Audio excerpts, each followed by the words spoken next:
오늘 여러분들과 함께 열왕기상 12장 13절에서 17절 말씀을 중심으로 왕국 분열의 비극을 초래한 왕 르호보암이라는 제목으로 말씀을 좀 보도록 하겠습니다.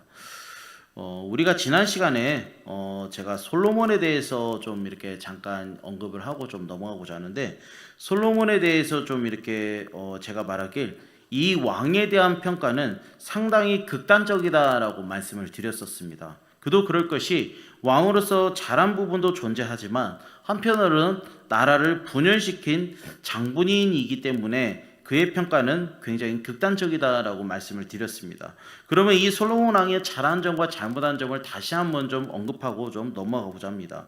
먼저 잘한 점은 겸손하게 지혜를 구하여 하나님께 큰 축복을 받았고, 그 다음에 아기를 두고 다투는 두 여인을 멋지게 판결한 것, 이스라엘의 전성기를 이끈 것, 그 다음에 성전 건축을 한 것, 그 외에 솔로몬의 궁전, 예루살렘의 성벽, 요새 등을 건설한 것, 그 다음에 무역을 활발히 하여 경제를 발전시킨 것, 주변 왕국과 조약을 맺은 것, 이런 것들이 이제 솔로몬의 잘한 점이라고 볼 수 있습니다.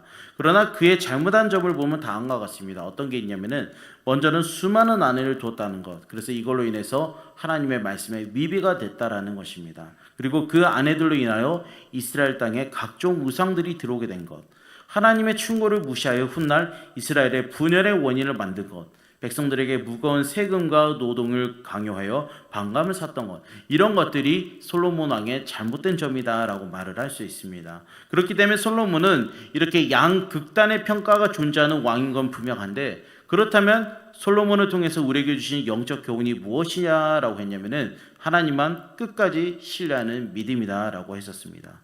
솔로몬은 이스라엘을 최고의 전성기를 이끌었던 왕이었습니다. 그리고 성전을 건축한 왕이었습니다. 그러나 그가 모든 것을 다 갖추고 나니 그것을 유지해야 되는 불안감이 찾아왔고, 그리고 그때 솔로몬의 영적 타락이 시작이 됐다라는 것입니다. 그래서 오히려 모든 게 다 갖춰졌을 때 하나님을 경외하며 그분을 끝까지 바라봐야 된다라고 말씀의 결론을 내렸던 것 같습니다. 그렇게 솔로몬이 죽고 난 이후에 이제 르호보암이 이스라엘의 제4대 왕으로 또 등극을 하게 됩니다. 사실 이 르호보암의 시작은 괜찮은 편이었습니다. 왜냐하면은 그 르호보암 왕의 즉위식 장소가 예루살렘의 궁전이 아닌, 솔로몬의 궁전이 아닌 세겜이 대관식 장소가 되었다라는 것입니다. 소위 말하면 이 세겜에서 12지파의 대표들이 그곳으로 르호보암을 불렀다라는 것입니다. 그렇기 때문에 세겜이 대관식 장소가 되었다라는 것은 12지파의 절대적 지지가 있었다라는 것을 의미하는 것이고, 더 나아가서는 전체 이스라엘의 왕이다라는 것을 인정한 것이기 때문이다라는 것입니다. 그러나 솔로몬 왕의 가장 큰 적이자 유능한 장군이었던 여로보암이 어떻습니까? 그 전에 반란을 일으켜서 그 반란이 실패해서 이집트로 도망을 갔다 그랬습니다. 그렇죠? 근데 이제 여로보암이 어떻습니까? 솔로몬이 승하했다는 소식을 듣고 또 르호보암이 즉위했다는 그 소식을 듣자마자 이집트에서 귀국을 합니다. 그러면서 르호보암을 찾게 됩니다. 그리고 다음과 같이 진정을 합니다. 뭐라고 진정하냐면 열왕기상 12장 4절입니다. 왕의 아버지가 우리의 멍에를 무겁게 했으나 왕은 이제 왕의 아버지가 우리에게 시킨 고역과 매운 무거운 멍에를 가볍게 하소서. 그리하시면 우리가 왕을 섬기겠나이다 라고 말을 하고 있습니다. 이 말은 솔로몬이 왕궁과 성전 건축 그리고 성벽 수축을 위하여 인력 동원은 물론 백성들에게 지나친 세금 부담을 줬다는 것입니다. 그럼으로써 공궁에 빠지게 했으니 짐을 덜어달라라는 그런 내용인 것입니다. 그리고 이 짐을 덜어주면 북부의 10지파는 르호보암을 잘 따르겠다라는 내용의 진정이기도 했다라는 것입니다. 여기에 르호보암 왕은 성경에 본 것처럼 즉답을 하진 않았습니다. 성경에서는 3일 후에 나를 찾아오라라고 말을 하고 있는 걸 봐서는 여기에서는 어느 정도는 3일 정도의 시간을 달라라고 여로보암에게 말을 했던 것 같습니다. 아마 신중을 기해서 결정을 하려고 하는 그런 의도로 보여집니다. 그래서 3일 동안 그 르호보암은 어떻습니까? 원로들을 부릅니다. 원로들을 불러서 물어봅니다. 먼저는. 그래서 원로들은 여로보암과 같은 의견을 제시합니다. 소위 말하면 멍에를 가볍게 하는 정책을 발표해야 되고, 그 표현도 선하고 부드럽게 하자라고 조언을 했습니다. 그렇게 되면 백성들은 평생 르호보암을 잘 따를 것이다 라고 이렇게 이야기를 합니다. 그러면서 르호보암은 원로 신하들을 부름과 동시에 자신과 함께 자랐던 젊은 신하들도 함께 부릅니다. 그런데 젊은 신하들은 다음과 같이 대답합니다. 뭐라 대답하냐면 11절입니다. 내 아버지께서 너희에게 무거운 멍에를 매게 하였으나 이제 나는 너희의 멍에를 더욱 무겁게 할지라. 내 아버지는 채찍으로 너희를 징계하였으나 나는 정갈 채찍으로 너희를 징계하리라 하소서라고 말을 하고 있습니다. 소위 말하면 백성들이 왕을 얕잡아 보지 못하게 해야 된다라고 말을 하고 있는 것입니다. 그리고 10절에 보면 허리와 새끼손가락 비유를 통해서 르호보암의 교만을 자극했다라는 것입니다. 소위 말하면은 당신의 아버지의 업적보다 당신이 훨씬 더 대단하다라고 말을 함으로써 르호보암의 교만을 자극했다라는 것입니다. 이 말 때문인지는 몰라도 르호보암의 생각은 이전에 자신에게 먼저 자문을 주었던 원로들의 의견을 무시하게 됩니다. 그러면서 자신과 함께 자랐던 젊은 신하들의 의견을 따르게 됩니다. 그래서 다음과 같이 발표를 하게 됩니다. 14절입니다. 내 아버지는 너희의 멍에를 무겁게 하였으나 나는 너희의 멍에를 더욱 무겁게 할지라. 내 아버지는 채찍으로 너희를 징계하였으나 나는 정갈 채찍으로 너희를 징치하리라 하니라 라고 말을 하고 있습니다. 한마디로 르호보암 왕은 자신의 아버지보다 더 혹독하게 다스리겠다라고 발표를 했다라는 것입니다. 그런데 우리가 여기에서 한 가지 고민해 볼 게 있습니다. 그것은 바로 뭐냐면 르호보암이 왜 원로들의 조언을 듣지 않았냐라는 것입니다. 원로들은 백성들에게 너그럽게 대하고 좋은 말로 대답하면 백성들은 평생 르호보암을 잘 따를 것이다 라고 말을 했습니다. 그런데 여기에 함정이 하나 있습니다. 그 함정이 뭐냐면 바로 원로들은 자신들이 섬겼던 솔로몬을 극복하라거나 이 악정을 청산해야 된다라고 말을 하진 않았다라는 것입니다. 솔로몬의 마지막은 사실은 타락이었습니다. 원로들은 솔로몬의 우상 숭배와 이 악행들을 보면서 아무 말도 하지 않았다라는 것입니다. 누구도 나서서 솔로몬을 제지하지 않았다라는 것입니다. 그렇게 자리를 보존했던 그 원로 신하들이었기 때문에 르호보암이 해야 될 진정한 정책에 대해서는 사실은 조언을 할 수 없었다라는 것입니다. 그래서 원로들은 이 어려운 위기만 대충 넘어가길 바랬다라는 것입니다. 백성에게 너그럽고 좋은 말로 말할 필요가 있었다라는 것입니다. 백성들은 솔로몬의 강력한 통치에 지쳐 있었다는 것입니다.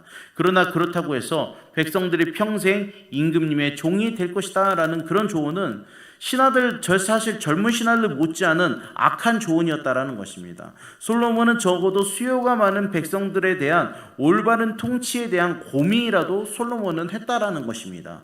그러나 원로들은 그런 최소한의 도리조차 르호보암에게 요청하지 않았다는 것입니다.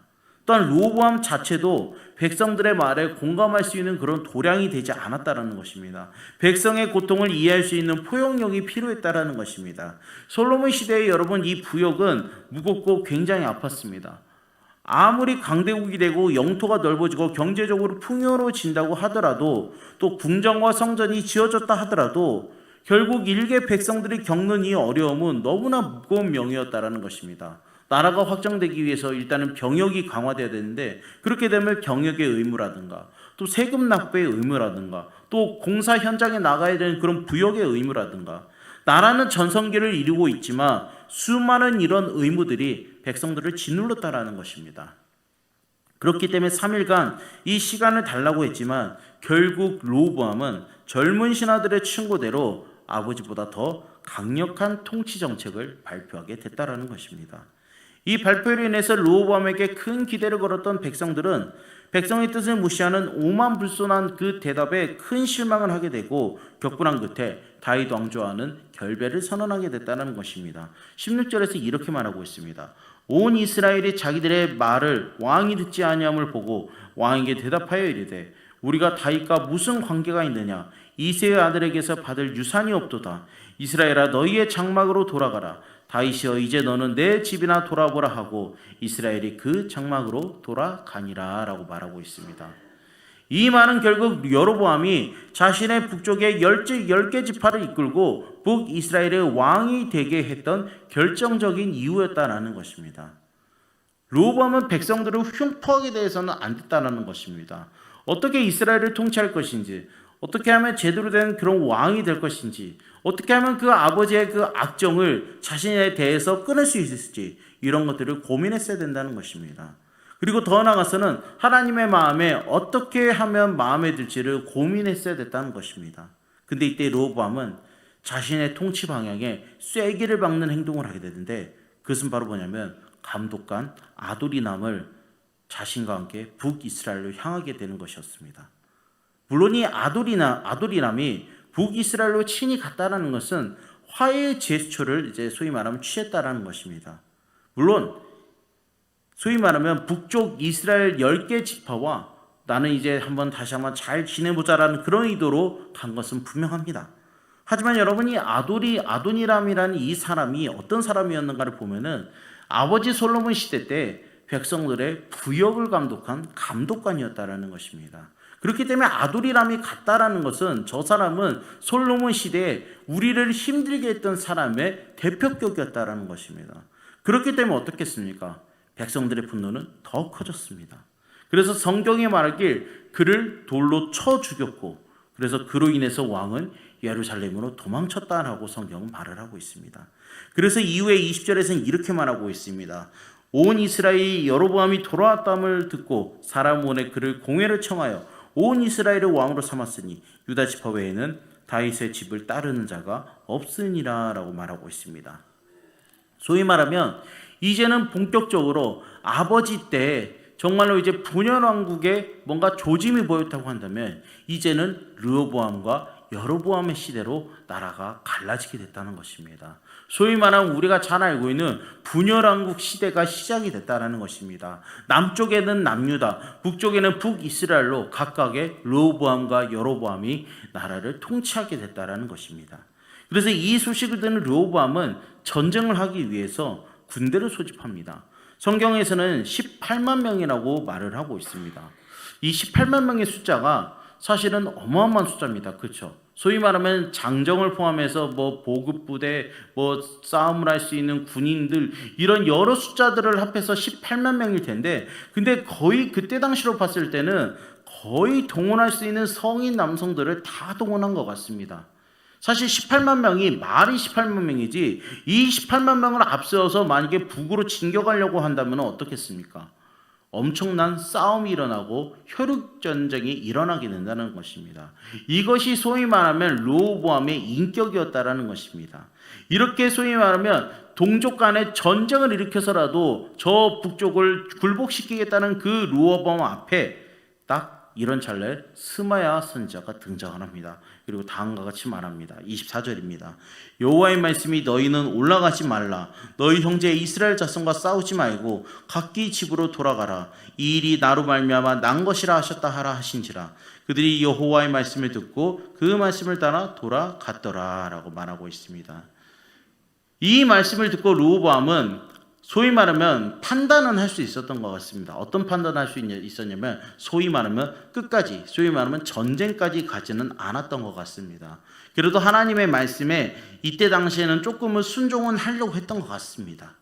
그래서 이렇게 소위 말하면 북쪽 지방 토벌, 소위 말하면 북벌을 멈춘 이후에 그 르호보암 왕이 한 일은 유다 지방의 성읍들을 이제는 요새화로 만드는 것이었습니다.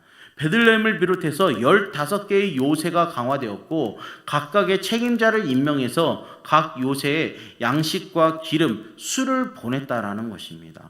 성읍마다 방패와 창, 이런 무기들이 다 갖춰졌습니다. 그 사이에 북이스라엘 전국의 제사장들과 레위인들은 또한 남유다로 망명을 했습니다. 레위인에게는 목장과 성읍이 있었습니다. 그 소유지를 모두 버리고 다 남유다로 온 이유가 있었다라는 것입니다.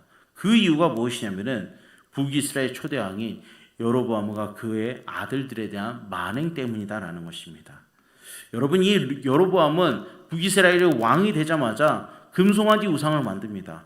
그리고 일반 백성을 제사장으로 앞세우게 됐다라는 것입니다.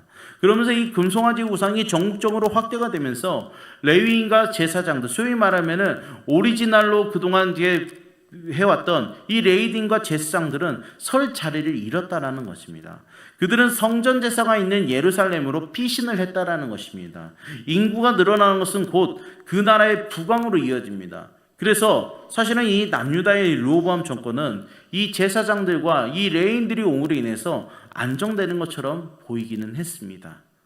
그러나 르호보암의 전성기는 여러분 얼마 안 갔습니다. 왜냐하면 그 또한 수많은 아내와 자녀들 때문에 그랬다라는 것입니다. 르호보암은 계속해서 수많은 아내를 두었고 자신의 자녀들에게만 주요 관직을 맡겼습니다. 자신의 수많은 아들들을 15개의 성읍의 요새의 책임자로 보냈다라는 것입니다. 다시 말하면 그 요새의 총독으로 보냈다라는 것입니다. 왜냐하면 그곳에서는 적어도 자신이 왕 노릇을 할 수 있기 때문에 그렇다라는 것입니다. 이런 통치와 성품을 이어가던 그 와중에 갑자기 이집트에서 쳐들어오게 됩니다. 아까 말씀드렸지만 아둘이람이 어떻습니까? 북쪽에 갔다가 돌에 맞아 죽었을 때 소지방 군사가 몇 명이라 그랬죠? 18만 명이라 그랬습니다. 그렇죠? 이 18만 명이면은 어마어마한 숫자입니다. 이 어마어마한 숫자인데 그렇게 수많은 군사를 모을 수 있었던 그 르호보암이었지만 정작 예루살렘은 어떻게 됐냐면은 이집트에게 손쉽게 점령을 당했습니다. 그리고 이집트의 시사광은 성전과 왕궁의 보물을 갈취해 갔습니다. 그래서 그 보물을 갈취해 간 것 중에 대표적인 것이 솔로몬의 금방패였습니다. 이 금방패를 비롯한 각종 진귀한 보석들을 다 뺏어가게 됐다라는 것입니다. 남유다가 이렇게 극도로 무기력해진 것이 르호보암이 정사를 제대로 돌보지 않은 것, 그다음에 자기 아들들에 대한 편애와 집착에 따른 백성들의 불만 때문이었다라는 것입니다. 아무 기회를 얻지 못한 남유다의 백성이 왕을 위해서 싸울 이유가 전혀 없었다라는 것입니다. 이집트의 공격으로 어려움에 빠진 왕에게 스마야 선지자는 다음과 같이 말합니다. 역대하 12장 5절입니다. 그때 유다 방백들이 시삭의 일로 예루살렘에 모였는지라 선지자 스마야가 르호보암과 방백들에게 나와 이르되 여호와께서 이같이 말씀하시기를 너희가 나를 버렸으므로 나도 너희를 버려 시삭의 손에 넘겼노라 하셨다 한지라 라고 말하고 있습니다. 스마야의 이 말에 왕과 대신들은 숙연해졌다라는 것입니다. 이때 르호보암을 비롯한 신하들은 다음과 같이 행동합니다. 6절 말씀입니다. 이에 이스라엘 방백들과 왕이 스스로 겸비하여 이르되 여호와는 의로우시다 하매라고 말하고 있습니다. 르호보암은 소위 말하면 자신의 잘못을 인정했다라는 것입니다. 하나님의 뜻 안에서 앞에서 자신은 낮출 줄 알았다라는 것입니다. 하나님께서는 그 르호보암의 겸손한 모습을 인정해 주셨다라는 것입니다. 스마야는 역대하 12장 7절과 8절의 말씀처럼 이집트의 시삭을 따를 건지 하나님을 따르는 건지를 생각해 보라고 하면서 하나님의 말씀을 들으시라라고 말씀을 하였습니다. 이때 르호보암은 머리를 조아렸습니다. 스마야를 통해 자신의 잘못을 안 것만 해도 르호보암에서는 큰 성과였다는 것입니다. 이 이집트의 시삭왕은 예루살렘의 성전과 왕궁의 보물들 그리고 금방패를 가지고 물러났습니다. 그리고 이후 그는 17년간 예루살렘에서 남유다의 1대 왕이자 이스라엘의 4대 왕으로서 나라를 다스리다가 그는 죽게 되었다는 것입니다. 분명한 것은 여러분 이 르호보암 역시나 마찬가지로 업적과 실수가 분명히 존재한 왕입니다. 이 그의 주요 업적을 보면은 그는 15개의 요새를 건축하고 군대를 정비했다는 것입니다. 그리고 후계 구도를 일찍 정하였다는 것입니다. 수많은 아들들 사이에서 후계 구도를 일찍 정함으로써 왕위 쟁탈전을 사전에 방지했다는 것입니다. 그리고 즉위 3년 동안 하나님께 순종하고 국력을 강화하였습니다. 하지만 실수 또한 분명히 존재하는데 백성들의 뜻과 달리 강경책을 고수했습니다. 그래서 아까 얘기했던 정갈채찍으로 너희를 징치한다라는 그 말씀에도 나와 있는 것처럼 그는 아주 강경책을 고수함으로써 왕국 분열의 비극을 초래했습니다. 어쩌면 이 실수가 르호보암에게는 가장 큰 실수였던 것 같습니다. 그래서 통일 왕국이 아닌 이때부터는 남유다, 북이스라엘의 역사로 나눠지게 됐다라는 것입니다. 그리고 솔로몬 때의 부귀와 영광을 고스란히 빼앗기고 말았습니다. 허울뿐인 부귀와 영광만이 이 남유다 땅에 남게 됐다라는 것입니다. 그것의 예가 바로 뭐냐면은 문지기들에게 금방패 대신에 놋방패를 대신하게 했다라는 것입니다. 그리고 선민의 왕으로서 많은 처첩을 또 거느리고 있었다는 게 르호보암의 또 잘못된 것이었기도 했습니다. 우리가 이런 르호보암을 이렇게 우리가 쭉 살펴봤는데 이런 르호보암을 보면서 우리에게 주시는 또 영적 교훈이 있습니다. 그것은 바로 뭐냐면 무엇을 선택할 때 우리의 판단의 기준이 분명해야 된다는 것입니다. 여러분, 오늘 말씀 제목에도 나와 있듯이 르호보암은 어떻습니까? 남북 분열의 역사를 초래한 왕이었습니다. 근데 그 시작이 무엇이냐면은 바로 자신과 어렸을 때부터 지냈던 그 신하들의 말만 듣고 북쪽 지파들에 대한 강경책을 사용한 것이 분열왕국의 시작이 되었다라는 것입니다. 여러분, 우리는 삶에서 어떻습니까? 늘 선택이라는 것 과정 가운데 계속해서 살아갑니다. 그래서 그 선택을 우리는 계속해서 강요받으며 살아가는 것 같은데, 실존주의 철학자 장폴 샤르트르는 그의 저서인 실존주의는 휴머니즘이다라는 책에서 이런 말을 했습니다. 인생은 B와 D 사이에 있는 C다라는 그런 말을 했습니다. 곧 소위 말하면 인생이라는 것은 B, 탄생과 D, 죽음 사이에 있는 C, 선택이다라는 것입니다. 이렇듯 우리는 늘 선택을 하며 살아가는 것 같습니다. 대부분의 사람들은 우리가 뭔가를 선택할 때는 자신이 알고 있는 것, 또 경험했던 것, 그 다음에 자신의 신념에 따라 이런 것들을 선택을 하고 있다라는 것입니다. 근데 방금 이 책에서 말하고 있는 실존주의는 휴머니즘이라는 책에서 말하고 있을 때 인간은 왜 그렇게 선택에 강요받으며 선택을 하며 살아가냐라고 했을 때 여기에서는 이렇게 말을 하고 있습니다. 기본적으로는 생존과 종족 번식이라는 욕구를 가진 인간이기 때문에 늘 선택하며 살아간다라고 그렇게 말을 하고 있습니다. 근데 여러분, 우리는 어떻습니까? 우리는 우리의 삶 속에서는 당연히 우리도 선택을 하며 살아갑니다. 그렇죠? 우리가 무언가를 선택하며 살아가지만, 근데 우리들에게 삶 속에 있어서 다른 우선적으로 우리에게 있어서 선택의 이전에 먼저 선행돼야 될 게 있습니다. 그것은 바로 뭐냐면 하나님의 뜻에 따라 우리는 선택을 하고 결정해야 된다는 것입니다. 다른 사람들이 자신이 경험한 것, 자신이 알고 있는 것, 자신의 신념에 따라 선택을 한다고 한다면 우리들은 하나님의 뜻에 따라 그것을 선택을 해야 되고 결정해야 된다는 것입니다. 분명한 르호보암도 여로보암이 자신의 아버지 때의 그런 강경책들을 거두고 좀 유순한 정책으로 바꿔달라고 의사표시를 분명하게 했습니다. 북쪽의 10개 지파를 대표해서 그는 그렇게 이야기를 했습니다. 그리고 3일간의 시간 후에 르호보암은 자신과 함께 자랐던 젊은 신하들의 판단에 근거하여 아버지보다 더 강력한 강경책을 펼친다라고 그는 선포하게 되었다는 것입니다. 이것은 결국 어떻습니까? 남북 분열의 갈등을 초래하게 되었습니다. 그리고 실제로 여로보암은 자신을 따르는 10개의 지파를 데리고 북이스라엘의 왕이 되었다는 것입니다. 이것은 우리의 삶 속에서도 마찬가지입니다. 아까 장폴 샤르트르라는 사람의 말을 인용하긴 했지만 우리는 늘 선택이라는 순간에 놓여 있다라는 것입니다. 이 사람의 선택에는 선택의 기준에 따라 이런 게 있습니다.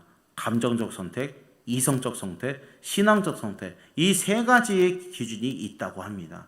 이 선택 중에 우리는 감정적 선택을 하는 경향이 많이 있다는 것입니다. 쉽게 사라지는 그런 상황에 지배를 받는 선택이다라는 것입니다. 예를 들면 내가 다니는 회사에서 자기 자녀들과 와이프 또는 남편이 보는 앞에서 직장 상사에게 망신을 당해서 그만두는 것은 감정적인 선택을 하는 것입니다.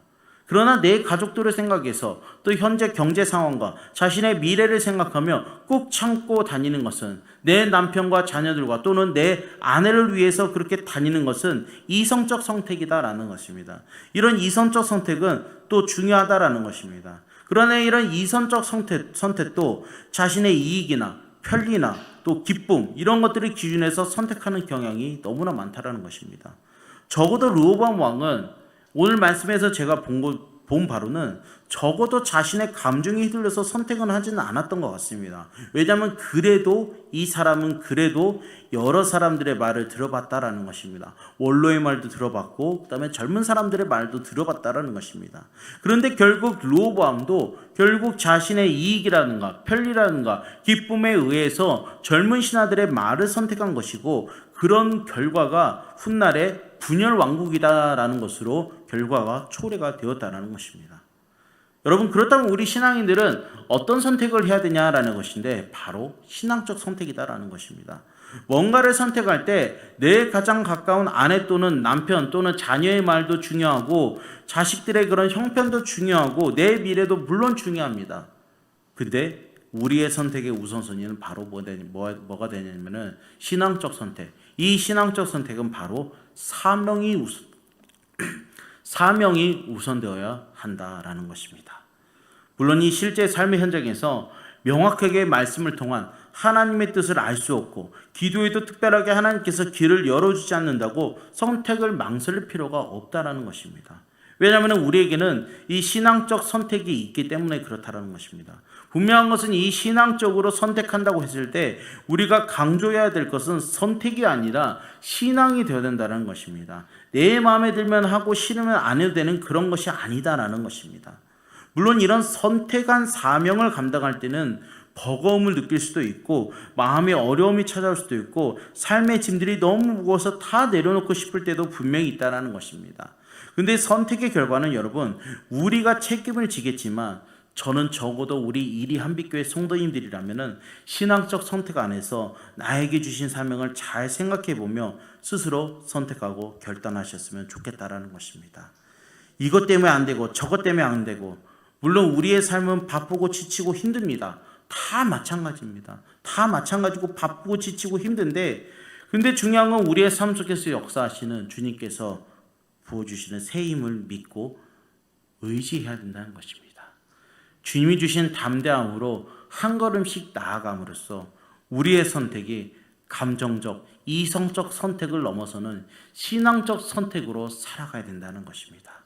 그래서 정말 우리의 삶 속에서 르호보암처럼 그 르호보암의 선택으로 인해서 나라가 분열되고 이후에 정말 더 돌이킬 수 없는 그런 역사적 사건이 왔던 것처럼 혹여나 나의 삶 속에서 감정적, 이성적 선택으로 인해서 후회되는 선택을 하지 않으시는 그래서 정말 우리가 신앙적 선택을 통해서 하나님께 더 깊이 기도하고 말씀을 통해서 어떤 선택을 할 때 더욱더 간절하게 묻고 응답받고 함으로써 우리의 선택이 르호보암처럼 후회되는 선택을 하지 않으시는 그런 삶을 살아가는 이리 한빛교회 성도님들이 되시길 바라겠습니다.